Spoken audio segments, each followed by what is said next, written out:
waiting for cancer surgery. We're not out of the woods yet with this virus.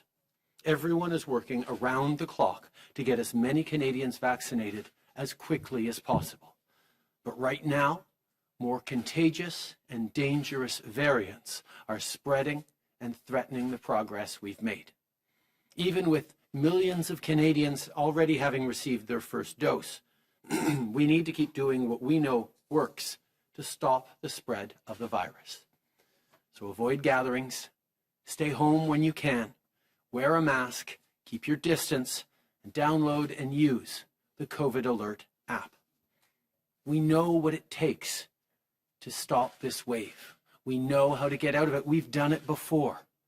We just need to hang in there, be careful, and protect our loved ones, protect our essential workers, do the right thing so we can get to a summer that is better than right now.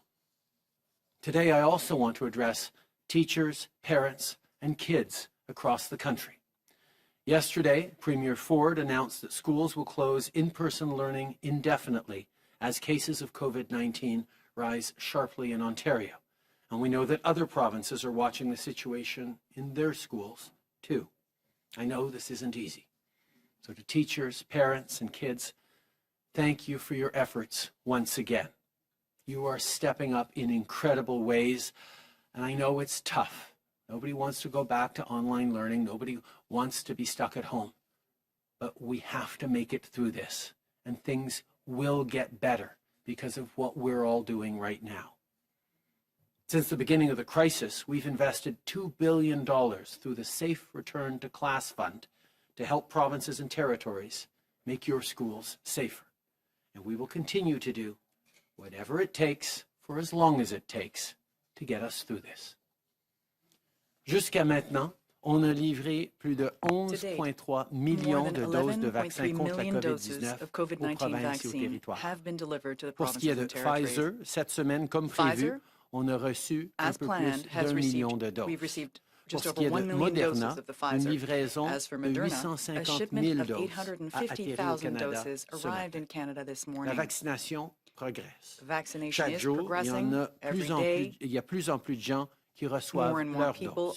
Mais ça n'empêche pas qu'il faut continuer de se protéger les uns les autres en suivant les conseils de la santé publique. Avec les variants, les cas durant cette troisième vague se propagent très rapidement. On est tous tannés de la COVID-19. Avec les événements des dernières nuits à Montréal et ailleurs dans le pays, on voit qu'il y a des gens qui sont de plus en plus frustrés. Mais quand on ne respecte pas les consignes de la santé publique, on ne fait que prolonger la situation. Et on veut sortir de cette troisième vague, tout le monde veut sortir de cette troisième vague le plus rapidement possible. On doit continuer nos efforts pour sauver des vies, pour aider nos travailleurs de santé qui sont débordés. Encore quelques semaines de se retenir, de suivre les instructions de santé publique, de faire très attention. Et on peut avoir de l'espoir d'avoir un été beaucoup meilleur. Et comme vous savez, les cas qu'on a aujourd'hui, c'est basé sur les actions qu'on a prises il y a une semaine, il y a 2 semaines. Et si on veut que dans 2 semaines, on puisse voir les cas baisser, il faut faire les bonnes choses aujourd'hui. Les vaccins arrivent, mais il faut réduire les cas aussi. D'ici la fin de juin, on va avoir 44 millions de doses de vaccins. Alors, c'est surtout pas le moment de lâcher, il faut aplatir la courbe. Depuis le début de la crise, on parle souvent des travailleurs essentiels. Que ce soit dans nos hôpitaux, dans nos écoles ou ailleurs, ces travailleurs font des efforts incroyables. Et quand on parle de travail essentiel, ça inclut bien sûr le travail crucial de nos agriculteurs qui nous permettent de mettre la nourriture de qualité sur nos tables. Une des choses que la pandémie nous a démontré, c'est à quel point il est important d'avoir un secteur agricole fort et résilient. Alors qu'on continue de travailler sur la relance économique, on veut s'assurer que les producteurs canadiens sous gestion de l'offre aient les outils nécessaires pour réussir. There are thousands of poultry and egg farms in Canada. A lot of them are owned by families. Last year, we promised those families that we would invest over $690 million over 10 years to provide full and fair compensation to Canada's chicken, turkey, and egg farmers following the CPTPP trade agreement. Later today, Minister Bibeau will share details about how this funding will help producers invest to modernize their farms and how it will help promote Canadian-made products here at home. But the bottom line is this: our government will always be there for Canadian farmers. So to farmers, thank you for your incredibly hard work. You stepped up during this pandemic to get good food on our plates. Through this pandemic and beyond, we've got your back. Together, we'll continue to build a sustainable future for rural farm families and for all the Canadians who rely on you every single day.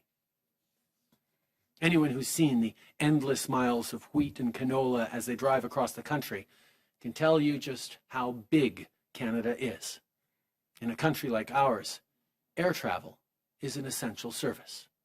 On that front, yesterday, Deputy Prime Minister Freeland and Minister Alghabra announced that we've reached an agreement with Air Canada to secure air travel for Canadians for the future. The conditions for Air Canada to receive this support are very clear. They will ensure that regional communities have air connections to the rest of Canada. They will refund their customers for pandemic-related cancellations. They will commit to protect jobs, pensions, and collective agreements. And they will restrict executive compensation, buy back shares, and dividends. Air Canada will also have to demonstrate how they will support environmental sustainability and national climate goals. The deal is a good and fair deal in the interests of jobs, workers, communities, and customers. L'entente annoncée hier avec Air Canada va protéger les emplois, garder nos communautés connectées et assurer que les passagers soient remboursés. Le secteur aérien est un secteur stratégique pour notre économie et nos négociations avec les autres transporteurs aériens se poursuivent. Comme toujours, on va s'assurer de mettre les intérêts des Canadiens et des travailleurs au cœur de tout ce qu'on fait. This past year has been tough. There have been a lot of special moments and celebrations that have been done differently. Yesterday, I had the chance to speak virtually with Sikh healthcare professionals from across Canada to celebrate Vaisakhi and Sikh Heritage Month and to thank them for everything they do. Happy Vaisakhi to everyone celebrating. This week also marks the start of Ramadan. I want to take this opportunity to thank the many Muslim Canadians who continue to work hard on the front lines, and the many others who are helping their neighbors and communities during these difficult times. Cette année encore, le Ramadan va être bien différent. Il faudra se servir des moyens virtuels pour se réunir en ligne plutôt qu'en personne. Mais une chose est certaine, la pandémie ne nous empêchera pas de célébrer les valeurs de gratitude, de compassion et de générosité qui sont au cœur des communautés musulmanes et qui sont partagées par des Canadiens de tous les horizons. Ramadan Mubarak, merci. Je suis maintenant content de céder la parole à la Dr. Tam and to say congratulations, Teresa. I think you just received your vaccine as well. That's good news.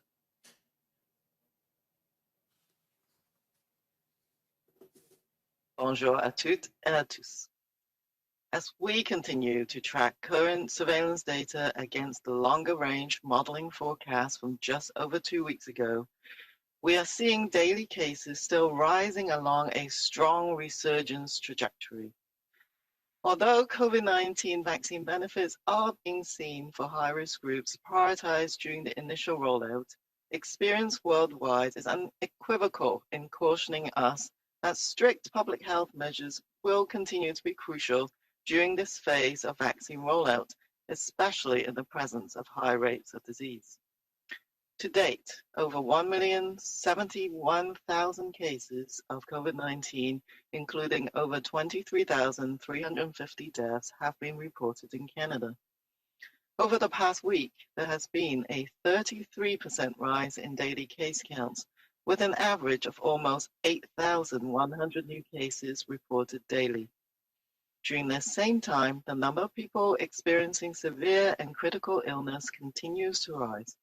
On average, over 3,000 people with COVID-19 were being treated in our hospitals each day, representing a 29% increase over last week. This includes almost 970 people being treated in intensive care units, which is a 24% higher than last week. Although the number of deaths has averaged around 30 each day for several weeks, there is concern that if the increase in severe illnesses persists, we could see a gradual increase in the mortality trend, with today's average at 34 deaths daily over the past week, today's average at 34 deaths daily over the past week. There are almost 36,000 variants of concern cases reporting to date across Canada, with the B117 variant accounting for over 96% of these.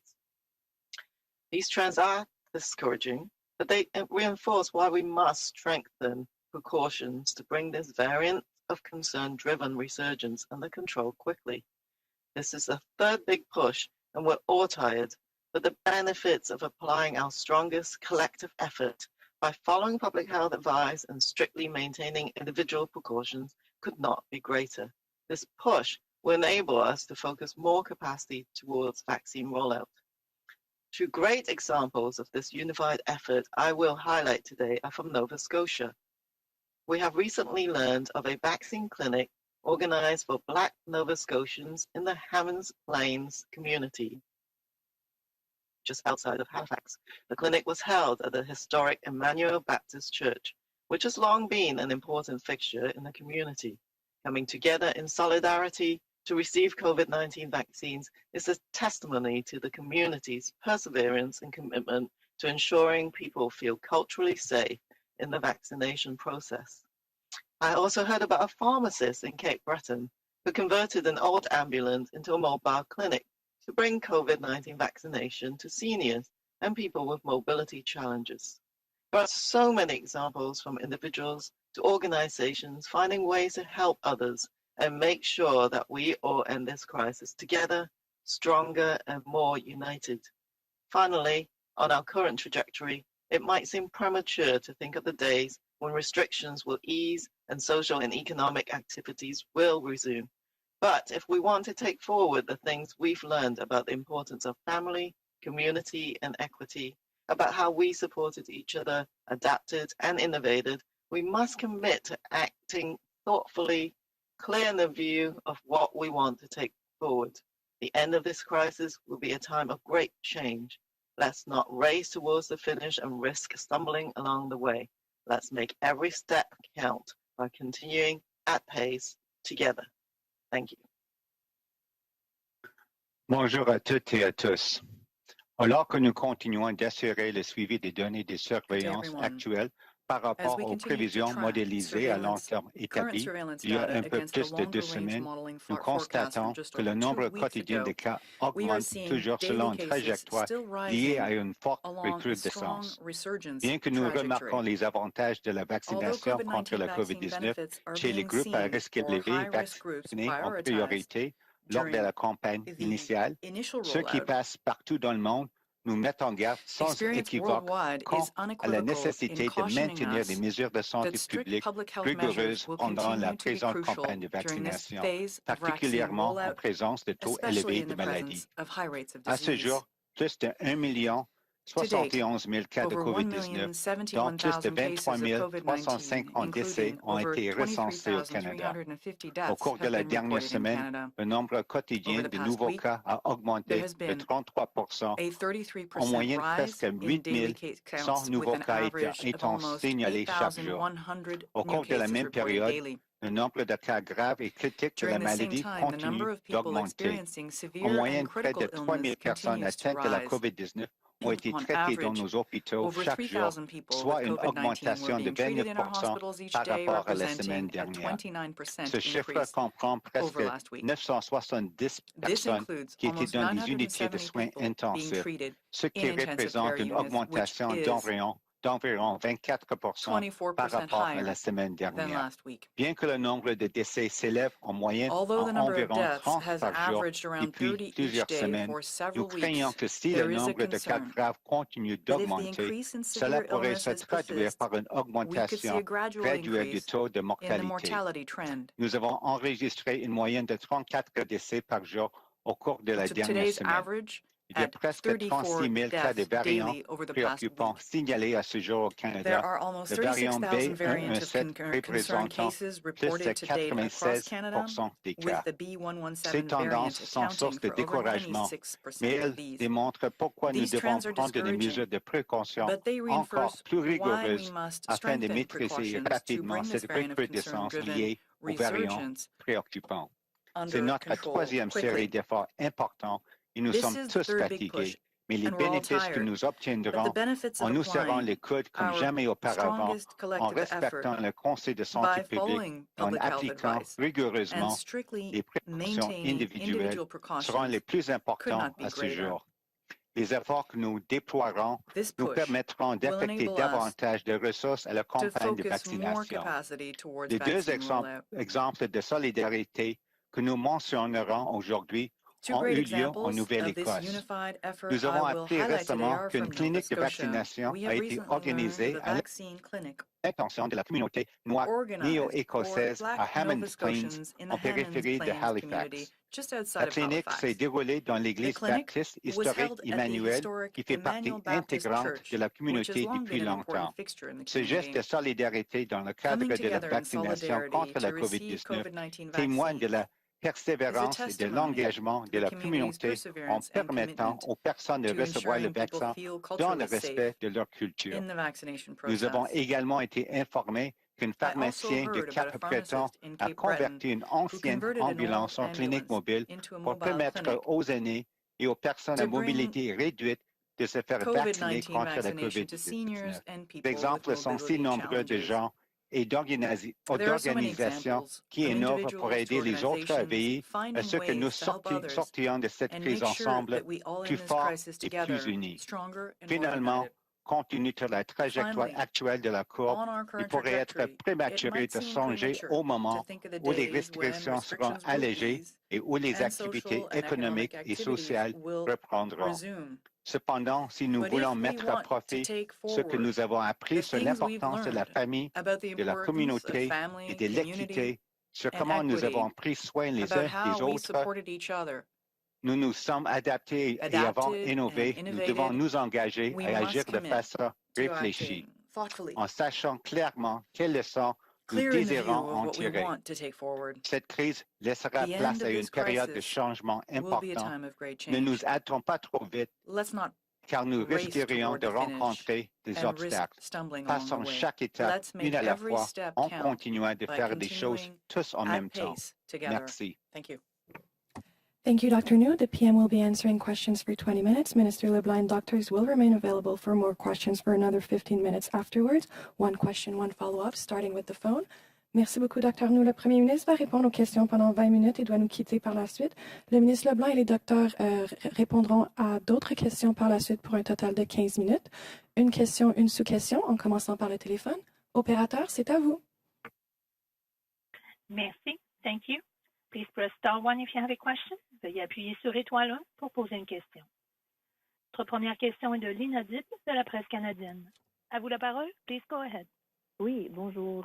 J'aimerais savoir si les derniers développements sur le vaccin de Johnson & Johnson changent quelque chose à notre intention de commander les 10 millions de doses. Est-ce que ça retarde le contrat ou est-ce qu'on attend encore les premières doses fin avril?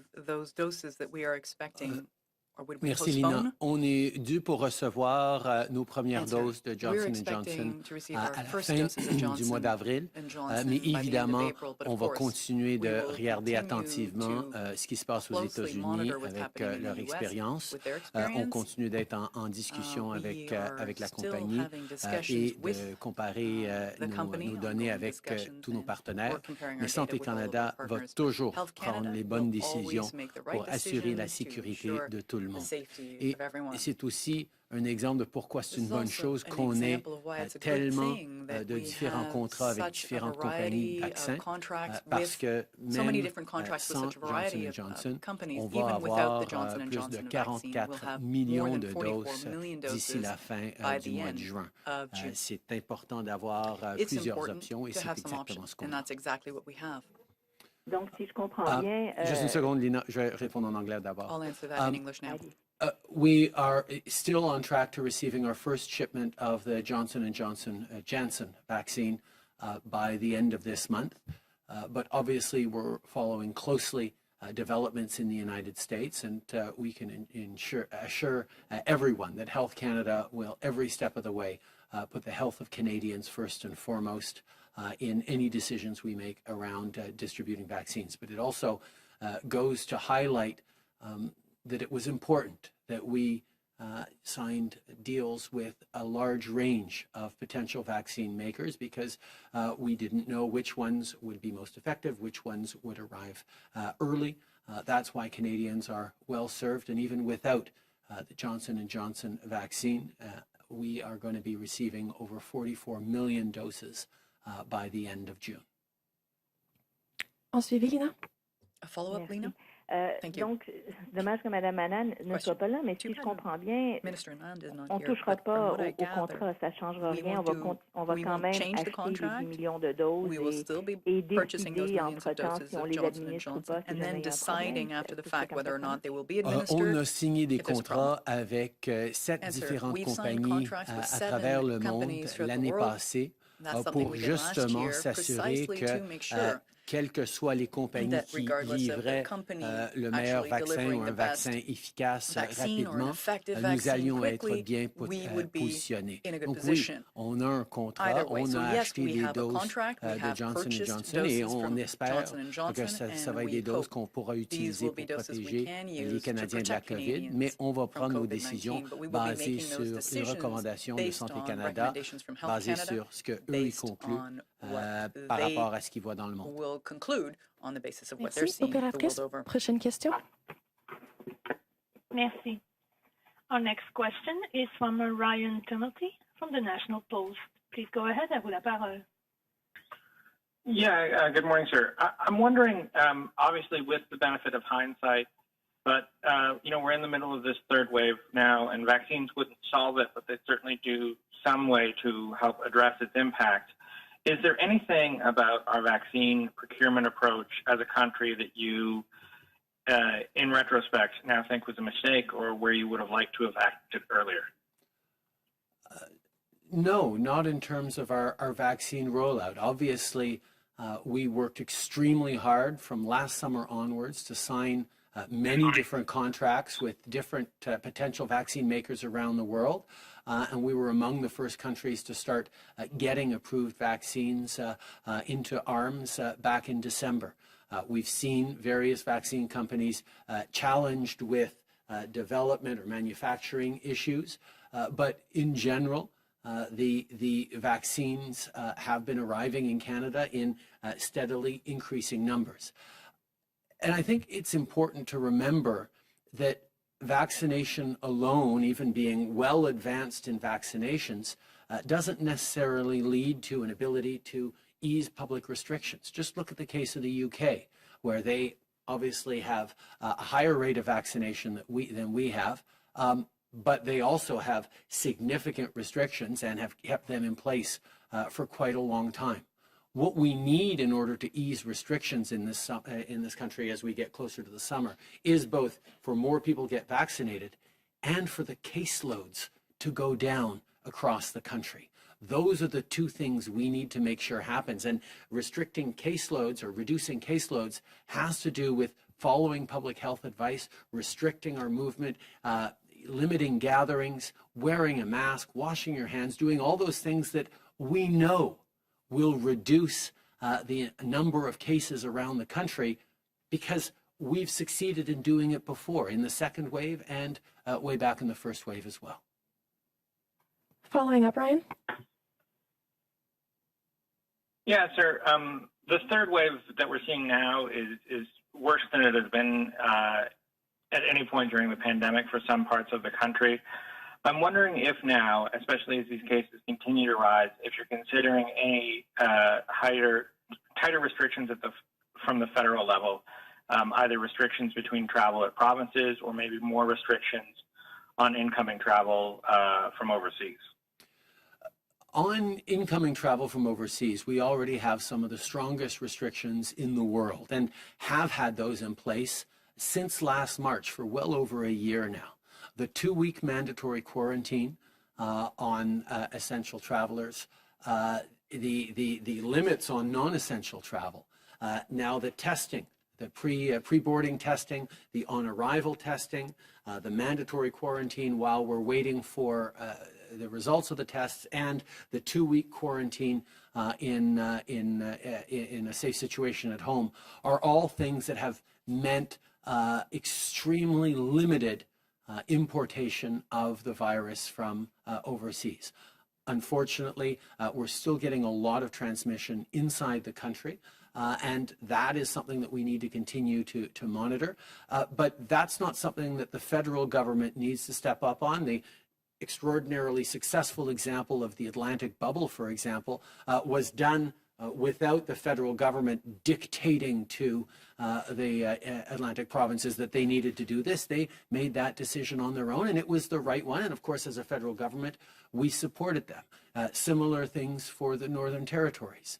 We are there to support the provinces as they make difficult decisions on restrictions. And part of why we're making those decisions easier is by providing unprecedented supports for small businesses, for workers, for families, for seniors, for young people, to make sure that people can stay home and stay safe, if it's at all possible, to keep those essential workers safer.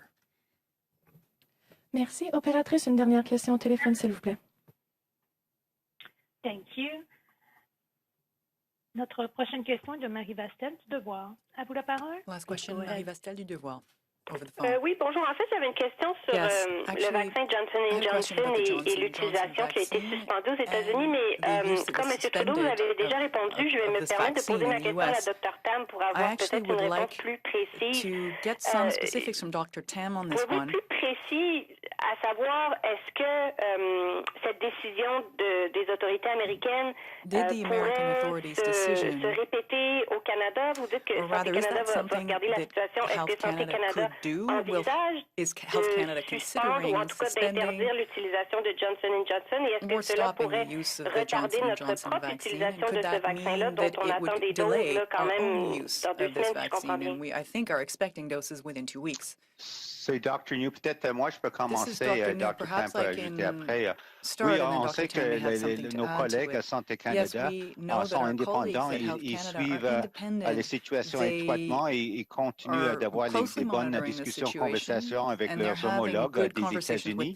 Et c'est sûr, ils vont analyser les données et ils vont aussi prendre une décision peut-être pour ce qui est important dans le contexte canadien. Donc, je pense qu'ils travaillent à l'heure actuelle et c'est pas pour nous autres ici la santé publique, à l'Agence de santé publique du Canada pour commenter sur le travail de Santé Canada.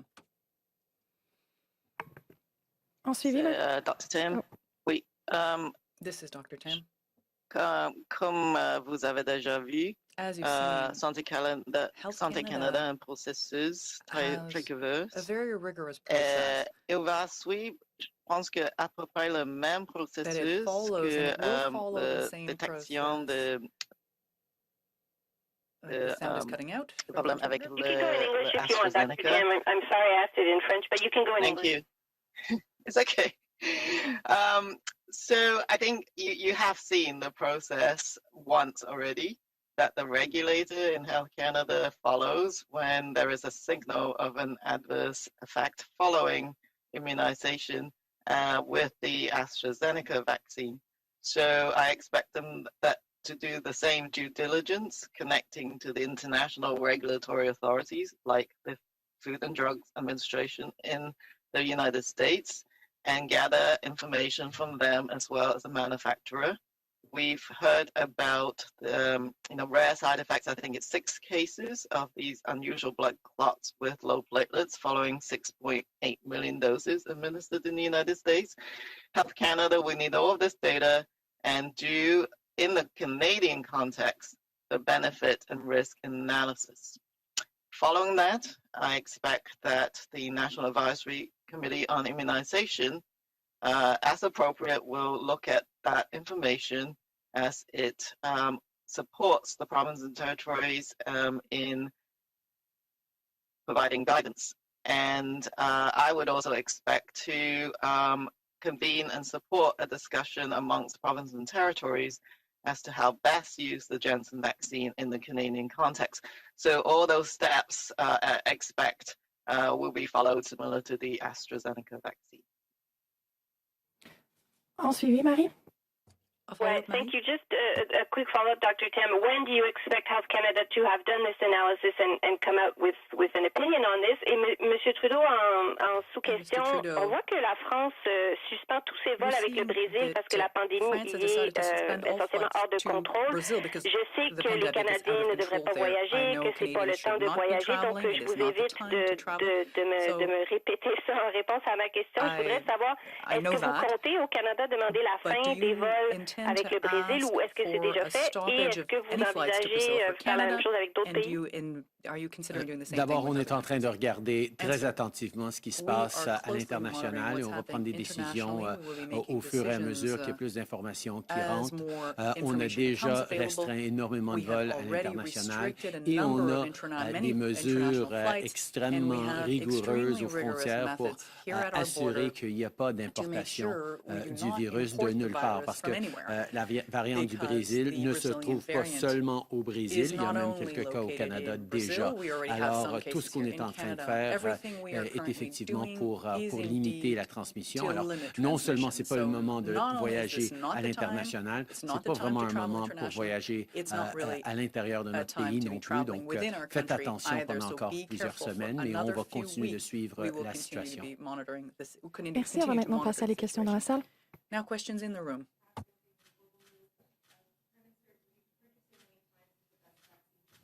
That's available. I'm wondering what you say to Canadians who are at a higher risk of blood clots or who have other complications that may prevent them from getting vaccinated. Is that still the right messaging around vaccine hesitancy when many Canadians have legitimate questions about in the face of conflicting information?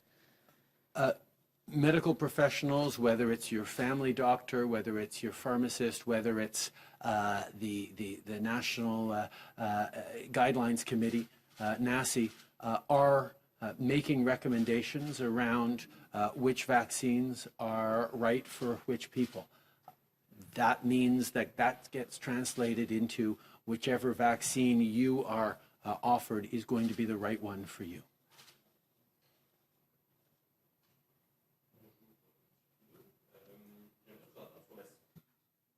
J'aimerais vous entendre sur la situation à l'Université Laurentienne. On a vu hier que les programmes en français sont particulièrement affectés. Question spécifique. D'abord, qu'est-ce que vous en avez pensé? Mais est-ce que vous êtes prêt à prendre le téléphone, faire pression et êtes-vous prêt à offrir aux besoins une aide financière pour que les programmes soient rétablis?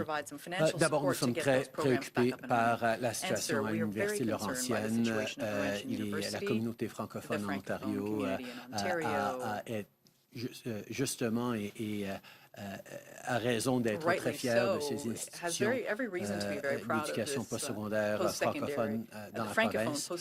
Et nous allons regarder attentivement ce qui se passe. Je peux vous assurer que la ministre Joly est en contact avec son homologue dans le gouvernement de l'Ontario pour voir c'est quoi leur plan pour protéger cette institution importante. Et oui, le gouvernement fédéral sera là pour aider, mais c'est au provincial d'établir la marche à suivre, mais on va être là comme on était là pour le gouvernement, pour l'Université francophone de l'Ontario il y a quelques années. On va être là. Obviously, I'm very concerned with what has happened, the reports of what is going on at Laurentian University. Our Francophone institutions, particularly for minority communities like Franco-Ontarians, are extremely important that we protect. I can assure you that Minister Joly, the Minister of Official Languages, has reached out to her counterpart in the Ford government, in the Ontario government, to see what their plan is to support and protect this institution.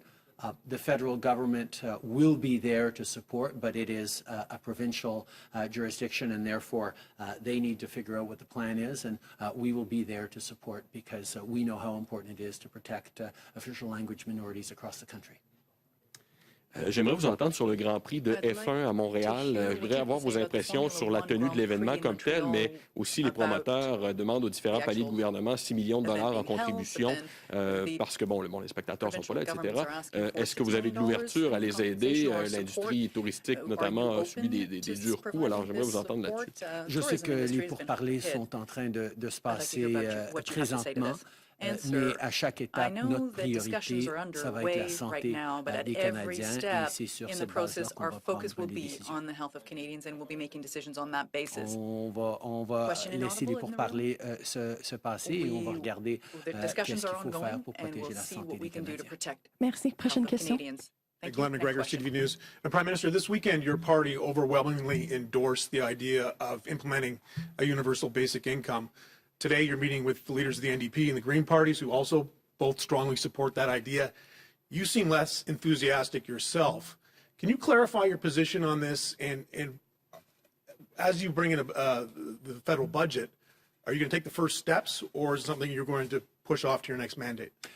I know people are eager to find out what's in the budget, but they're going to have to wait until next Monday for us to put forward an ambitious budget for this country that is going to be focused on jobs and growth and building back better even as we get through these hopefully final stages of the pandemic.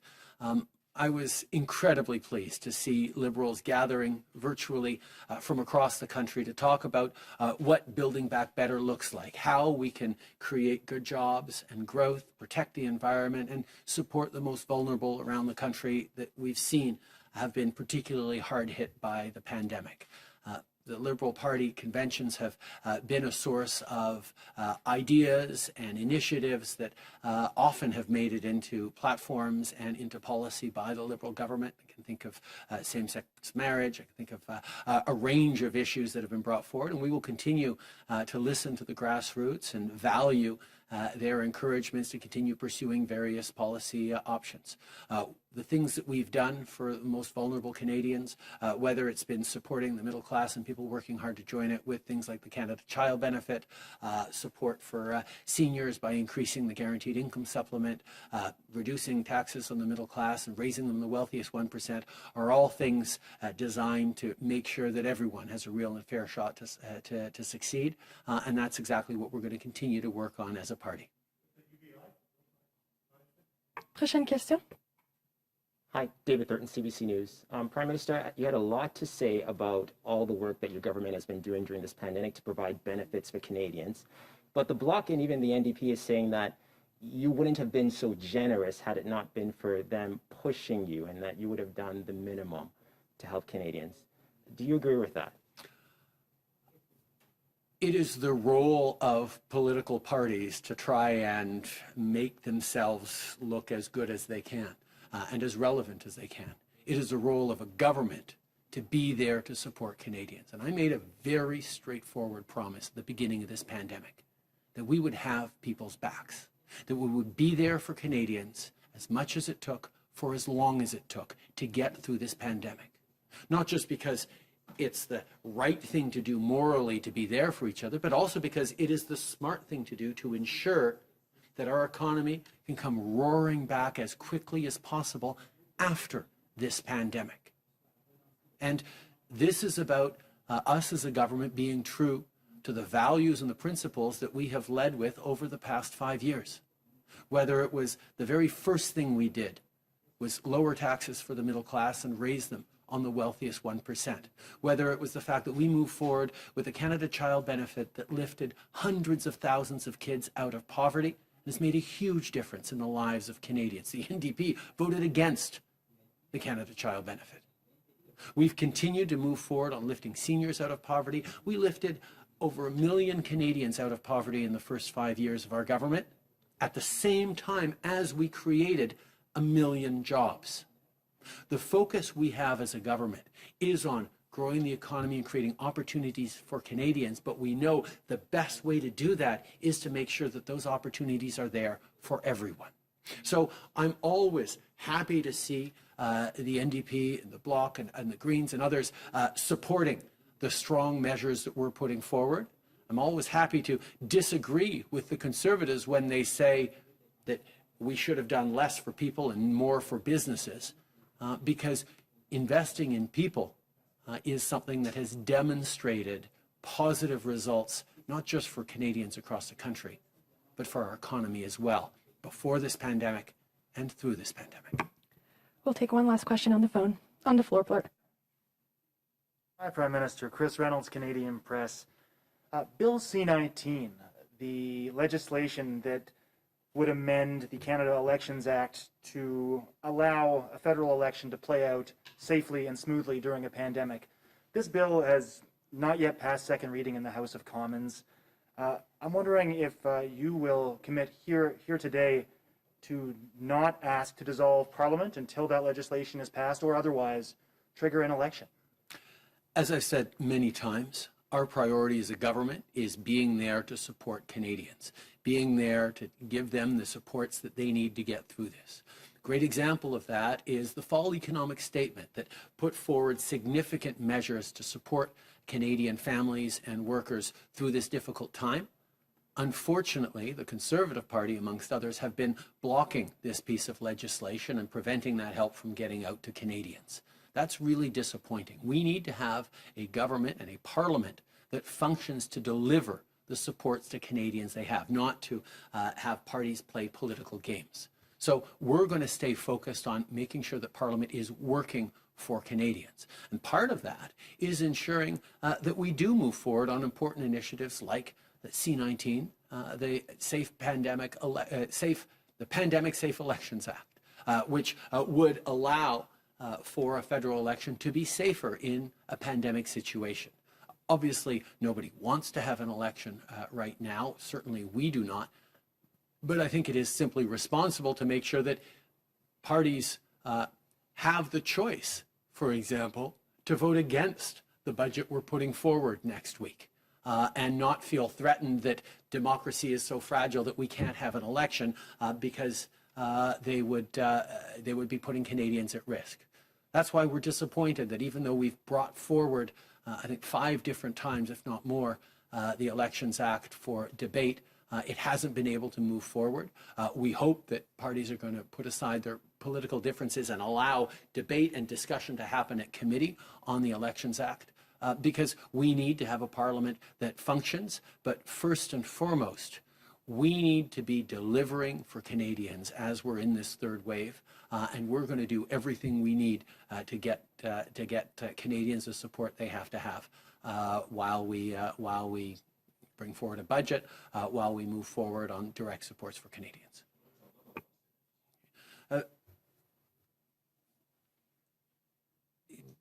Depuis les débuts, j'ai fait la promesse que nous allions être là pour les Canadiens aussi longtemps que ça prendrait, avec toutes les ressources que ça prendrait. On va passer à travers cette pandémie.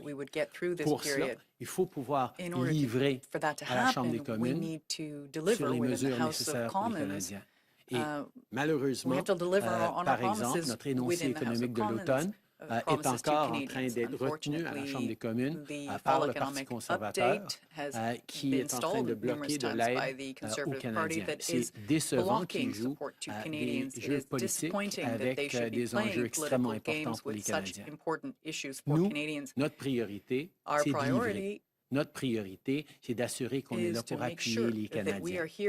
Les autres partis jouent de temps en temps des jeux politiques. C'est comme ça que ça se passe, c'est normal, c'est sain dans une démocratie, mais quand vient la question d'aider les gens, quand vient la question d'assurer que des élections que personne ne veut, mais qui pourraient se passer dans une démocratie, soient le plus sécuritaire possible, j'espère que les autres partis vont permettre le passage de ce projet de loi pour assurer que si on a des élections pendant une période de pandémie, ce seront des pandemic, élections qui these auront moins de elections risques pour les would be Canadiens. safer for Canadians.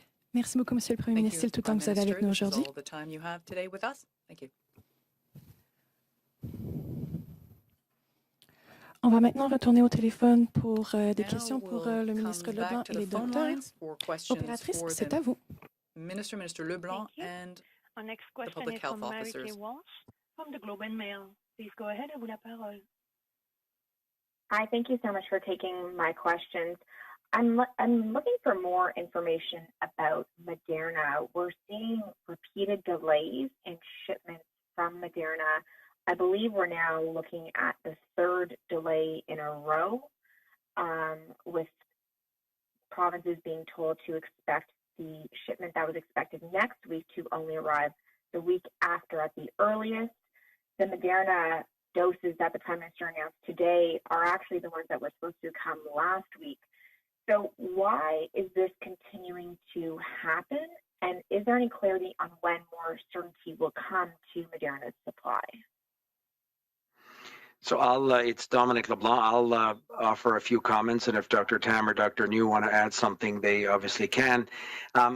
We have said from the beginning of the vaccine procurement exercise, because of the nature of the global supply chains, because of the nature of the ramp up that these companies are doing around the world, various vaccine manufacturing sites, obviously desperately trying to maximize their capacity and the output, that there would be from time to time some delays that are inevitable in these processes. My colleague Anita Anand has explained some issues around quality assurance that Moderna wanted to ensure were in place in their vaccine manufacturing facilities in Europe. This explained a slight delay in the Moderna shipments. I think she referred to the doses that were arriving in Canada today. I think that were picked up in Europe yesterday. And we're very confident that Moderna will quickly work out these issues around the quality assurance, which is obviously essential for Canadians in terms of receiving the vaccines. So we're not convinced that this is a long-term or significant change that will endure. It's just something that Moderna explained to us was going to be a reality for a few weeks, but we're very much on track to having all the doses we committed to Canadians to having by the end of June, the 44 million, as Madame Anand and others have discussed. Following up, Marika?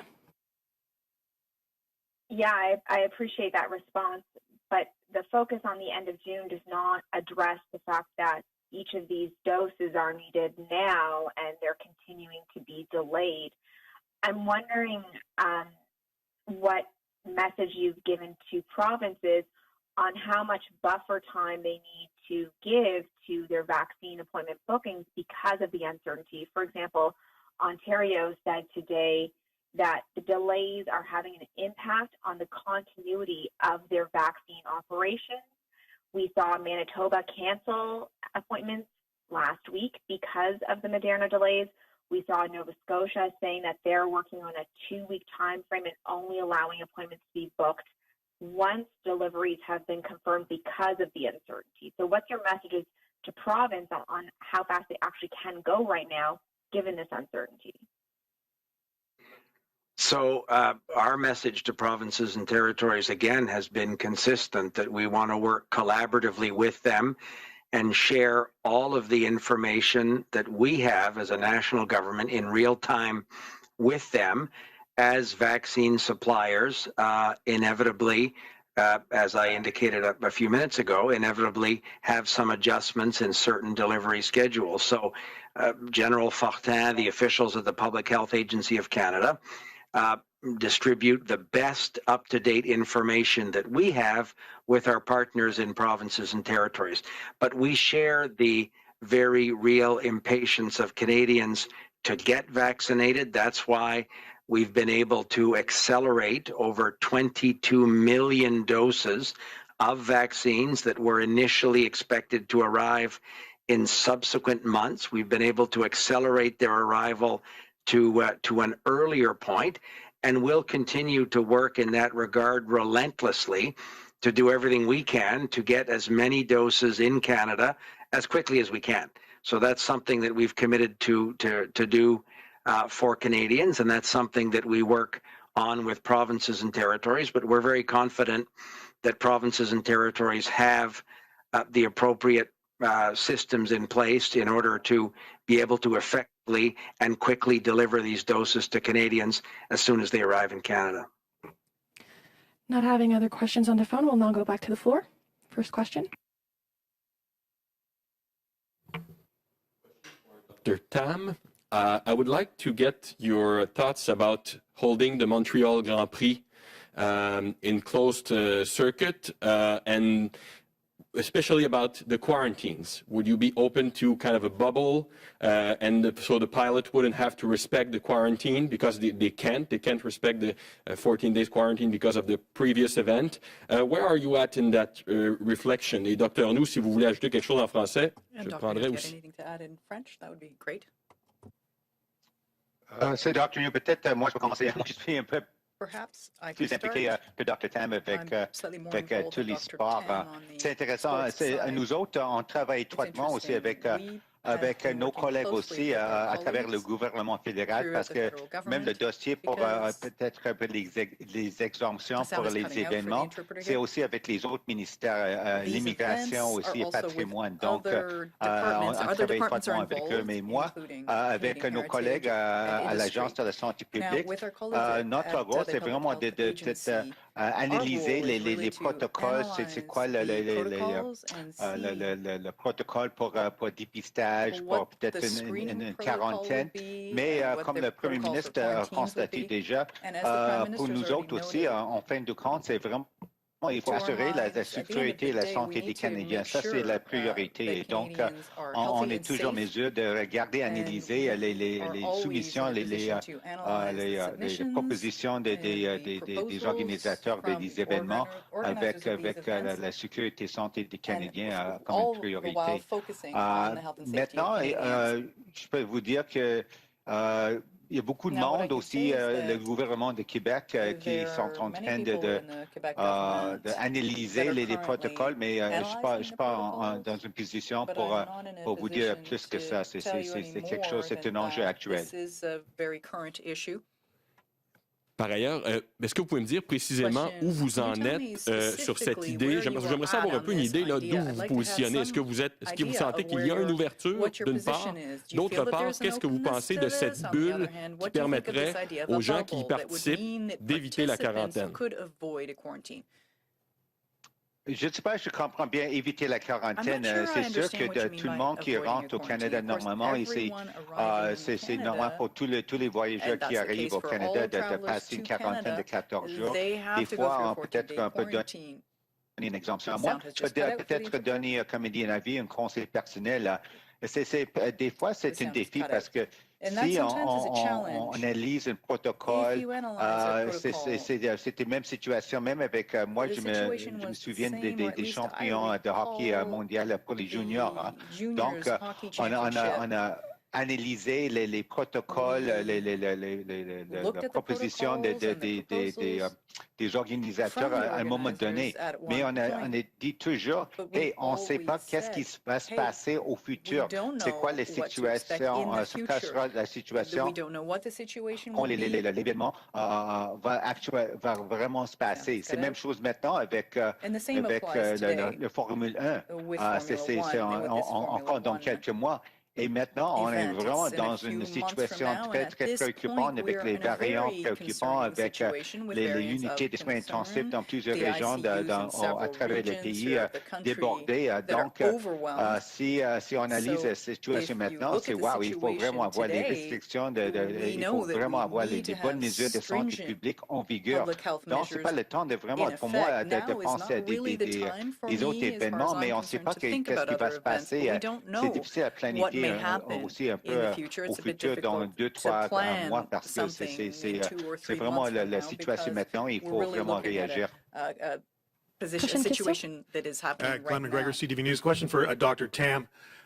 We've seen other politicians getting their vaccines on camera. providing a lot of information about it. Your office sent out a black and white photo and won't say even what vaccine you had. Could you give us a little more information about your vaccination today and what you had and under how you qualified for that shot?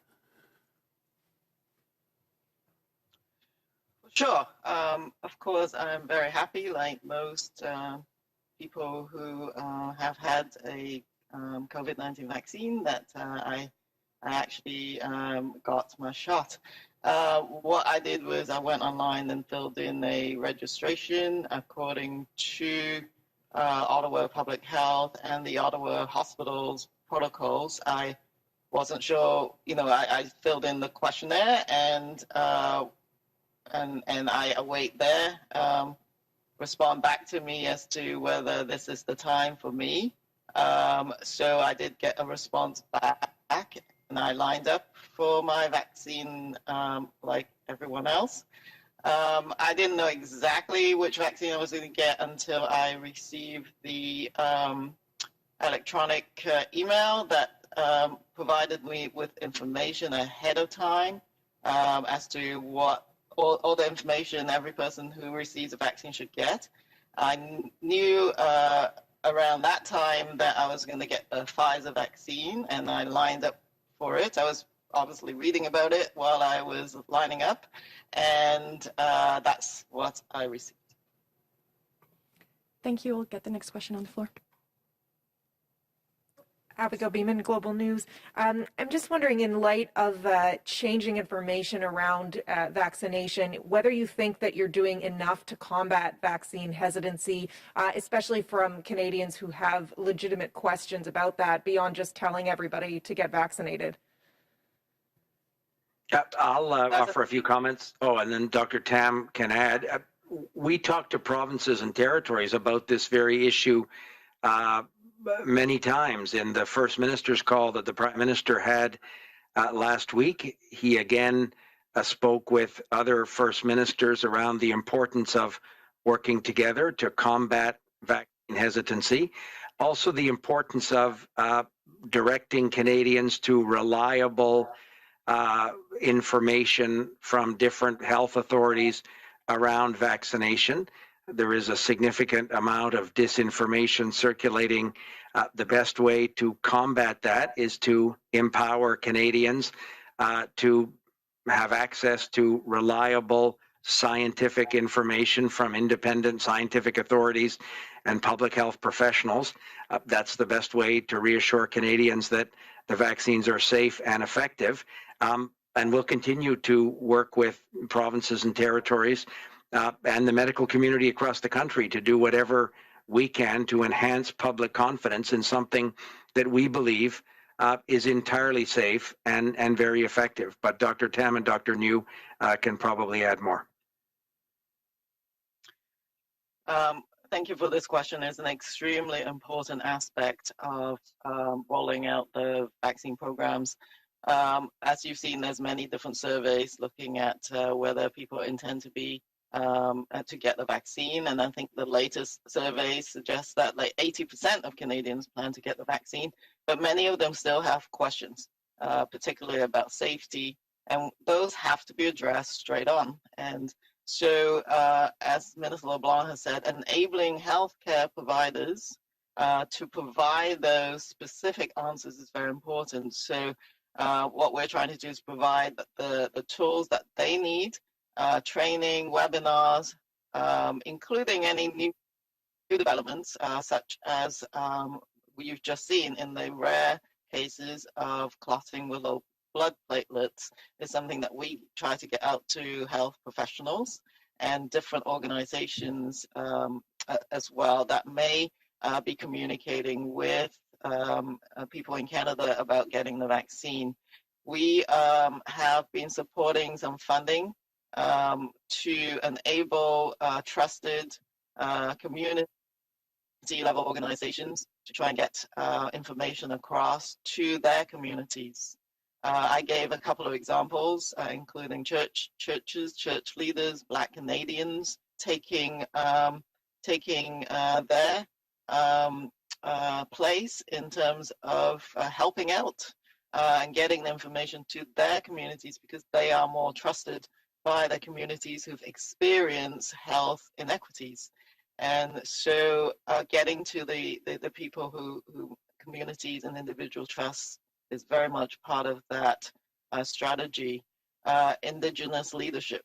I think we need to highlight just how important that has been in getting so many First Nations communities and the territories having such a successful approach in getting people vaccinated. I do think that there is more to be done, whether it's through social media and other channels, to reach the younger age groups because soon they will be in that space. Working with workplaces, we've heard workplaces also working with local level and provincial level programs to help get their workers vaccinated, offering their workplaces so that there's increased access. So access is really important. It's not just a matter of people having questions about a vaccine, but can you get the vaccine to them as efficiently as possible? So all of those different approaches need to all be done depending on your local situation.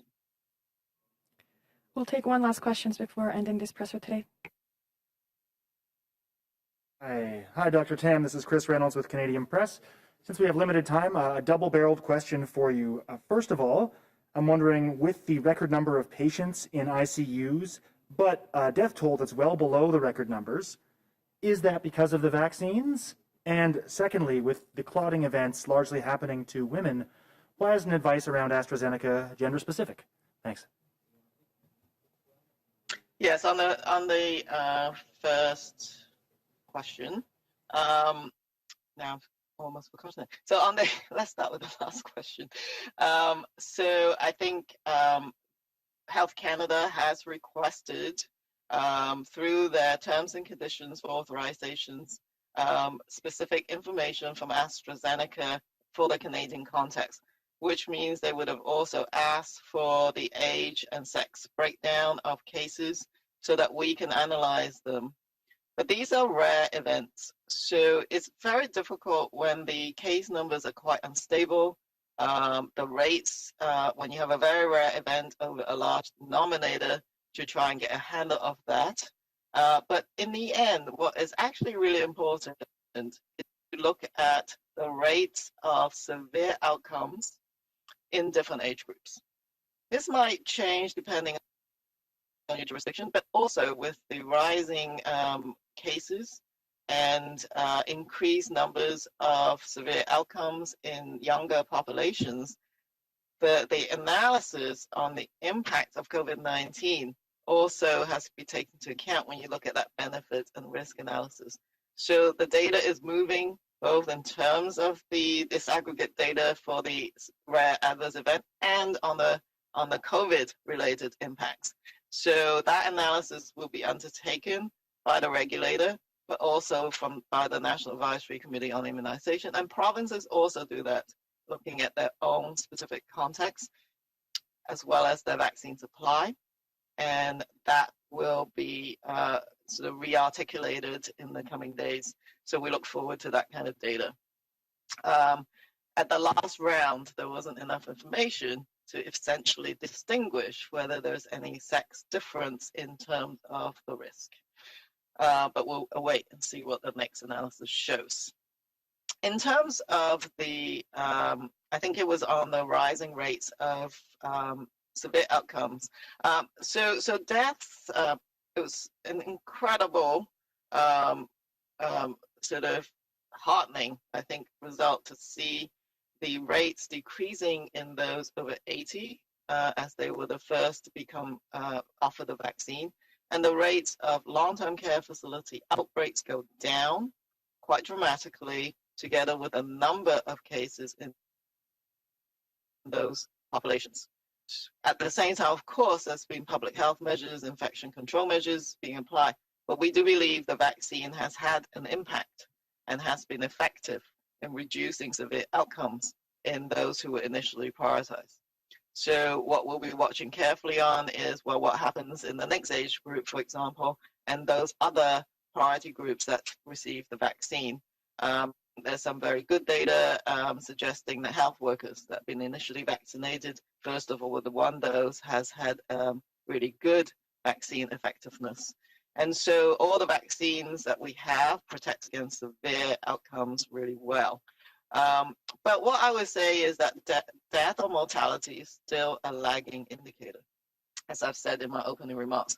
So when we see ICU cases going up, as well as hospitalizations, I do not know what is going to happen in another number of days to do in terms of the deaths and who are implicated in that very severe outcome. Still, I think most deaths still occur in the older populations, but we will see. Merci beaucoup, Dr. Tam. C'est ce qui met fin à la conférence de presse aujourd'hui. Thank you, Dr. Thank Tam. you. This ends our press conference today.